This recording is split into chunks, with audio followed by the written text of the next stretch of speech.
ಧಾರ್ಮಿಕ ಆಚರಣೆ, ಧಾರ್ಮಿಕ ನಂಬಿಕೆಗಳು ಭಾಷೆಗೆ ಅಡ್ಡಿ ಆಗಬೇಕಾ ಅನ್ನೋದು ಬಹುದೊಡ್ಡ ಚರ್ಚೆ ಆಯಿತು. ಬಾನು ಮುಷ್ತಾಕ್ ಅವರಿಗೆ ದಸರಾ ಇನಾಗ್ರೇಷನ್ ಬಂದಾಗ. ನಮ್ಮ ಜೊತೆಯಲ್ಲಿ ಒಬ್ಬರು ಲೇಖಕರಿದ್ದಾರೆ, ಕವಿ ಇದ್ದಾರೆ. ಸರಿ, ಭಾಷೆ ಹಾಗೆ ಧಾರ್ಮಿಕ ನಂಬಿಕೆ ಆಚರಣೆ ಇದು ಎರಡೂ ಕೂಡ ಒಂದಕ್ಕೊಂದು ವಿರೋಧ ಆಗುತ್ತೆ. ನಿಮಗೆ ಯಾವತ್ತಾದರೂ ಅಡ್ಡಿ ಆಗಿದೆಯಾ? ಕನ್ನಡದಲ್ಲಿ ಬರಹಗಳನ್ನು ಬರೀಲಿಕ್ಕೆ, ಕವಿತೆಗಳನ್ನು ಬರೀಲಿಕ್ಕೆ ಯಾವತ್ತಾರು ಅಡ್ಡಿ ಆಗಿದೆಯಾ? ಸಿರಿಗನ್ನಡಂ ಗೆಲ್ಗೆ ಸಿರಿಗನ್ನಡಂ ಬಾಳ್ಗೆ, ಕನ್ನಡವೇ ಸತ್ಯ ಕನ್ನಡವೇ ನಿತ್ಯ. ಮೊಟ್ಟ ಮೊದಲನೆಯದಾಗಿ ಕರ್ನಾಟಕದ ಸಮಸ್ತ ಕನ್ನಡ ಬಂಧುಗಳಿಗೆ ನನ್ನ ಹೃದಯ ತುಂಬಿದ ಶುಭಾಶಯಗಳನ್ನು ತಿಳಿಸುತ್ತಾ, ನಾನು ನಿಜವಾಗಿಯೂ ಹೇಳಬೇಕಂದ್ರೆ ಕನ್ನಡದಲ್ಲಿ ಮಾತನಾಡುವುದು, ಕನ್ನಡದಲ್ಲಿ ಬರೆಯುವುದು ನನ್ನ ನಿಜವಾಗಲೂ ಪುಣ್ಯ ಅಂತೂ ನಾನಂತೂ ಭಾವಿಸಿದ್ದೀನಿ. ನನಗೆ ಈವರೆಗೂ ಕನ್ನಡದಲ್ಲಿ ಬರೆಯುವುದರಿಂದ ಯಾರೂ ಕೂಡ ವಿರೋಧ ವ್ಯಕ್ತಪಡಿಸಿಲ್ಲ.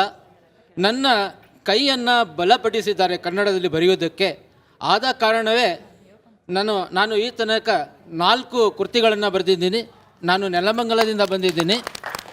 ಆ 4 ಕೃತಿಗಳನ್ನು ಬಂದಿದ್ದೀನಿ. ಮತ್ತು ನಾಳೆ ನನ್ನ ಒಂದು ಗಜಲ್ ಸಂಕಲನಕ್ಕೆ ಮಾಣಿಕ್ಯ ಪ್ರಶಸ್ತಿ ಕೂಡ ಕೊಡ್ತಾ ಇದ್ದಾರೆ ದಶಮಾನೋತ್ಸವದಲ್ಲಿ. ಆ ಶೀರ್ಷಿಕೆ ದಂಪತಿ ಸಂವಾದ.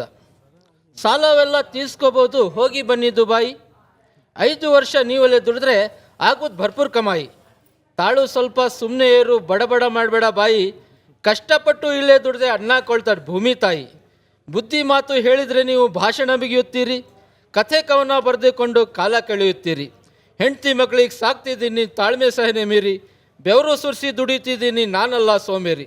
ಪಕ್ಕದ ಮನೆಯ ಶಾರದಮ್ಮನಿಗೆ ಎಷ್ಟೈತೆ ಬಂಗಾರ ನೋಡಿ, ದಿವಸ ಹೊಸ ಸೀರೆ ಗಂಡನಿಗೆ ಮಾಡಿ ಮೋಡಿ. ಅವ್ರಿರ ಬಗ್ಗೆ ಯಾಕೆ ಹೇಳ್ತೀಯ ನನಗೆ ಕಾಡಿ ಕಾಡಿ, ಇದ್ದಿದ್ರಲ್ಲೇ ತೃಪ್ತಿ ಪಡ್ಕೊ ನಿನ್ಗೆ ಏನಾಗಿ ದಾಡಿ. ದುಬೈಗೆ ನೀವು ಹೋಗಿ ಬಂದರೆ ಎಂಜಾಯ್ ಮಾಡ್ಬೋದಲ್ರಿ, ದೊಡ್ಡದೊಂದು ಬಂಗ್ಲೆ ಕಟ್ಕೊಂಡು ಹಾಯಾಗಿರ್ಬೋದಲ್ರಿ. ತಿಂಗಳಿಗೆ ಲಕ್ಷ ಸಿಕ್ತಿತ್ತಂದ್ರು ಬಿಡಲಾರೆ ಕನ್ನಡ ತಾಯಿ, ಕನ್ನಡಾಂಬೆ ಮಡಲು ಬಿಟ್ಟು ಹೋಗ್ಲಾರೆ ದುಬಾಯಿ. ಕನ್ನಡವೆಂದು ಬಡ್ಕೊಳ್ತೀರಿ, ಏನೇನು ಪಡ್ಕೊಂಡಿರಿ, ಕನ್ನಡದಲ್ಲಿ ಬರೆದು ಏನೇನು ಮಾಡ್ಕೊಂಡಿರಿ. ಕನ್ನಡದಲ್ಲಿ ಪದವಾಡ್ತೀನಿ, ಆನಂದ ಪಡ್ತೀನಿ, ಕನ್ನಡ ನನಗೆ ಪಂಚ ಪ್ರಾಣ ಎಂದು ಸಾರಿ ಹೇಳ್ತೀನಿ. ನನಗೇನಾದರೂ ಬೈದರೂ ಸರಿ ಎಲ್ಲ ಸಹಿಸ್ಕೊಳ್ತೀನಿ, ಕನ್ನಡದ ಬಗ್ಗೆ ಲಘುವಾಡಿದರೆ ಕೆನ್ನೆಗೆ ಬಾರಿಸ್ತೀನಿ. ನಿಮ್ಮ ಕನ್ನಡ ಪ್ರೇಮದಲ್ಲಿ ನಾನೇ ಸೋತೆ ನೀವೇ ಗೆದ್ರಿ, ನನ್ನ ಮಂಕು ಬುದ್ಧಿಗೆ ನೀವು ಕನ್ನಡದ ಕಂಪು ಹರಿಸಿದ್ರಿ.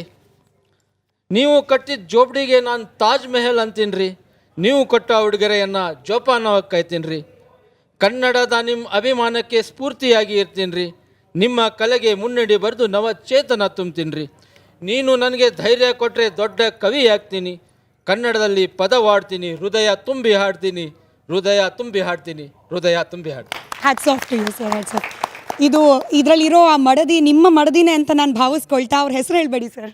ಫಿರ್ದೋಸ್ ಅಂತ. Firdous ma'am, congratulation. ನಿಮ್ಮ ಪತಿ ನಿಜವಾಗ್ಲೂ ಒಳ್ಳೆಯ ಸಾಹಿತ್ಯ ಬರೆದಿದ್ದಾರೆ, ಅದರಲ್ಲೂ ಕನ್ನಡ ಅದ್ಭುತವಾಗಿದೆ sir. Thank you so much.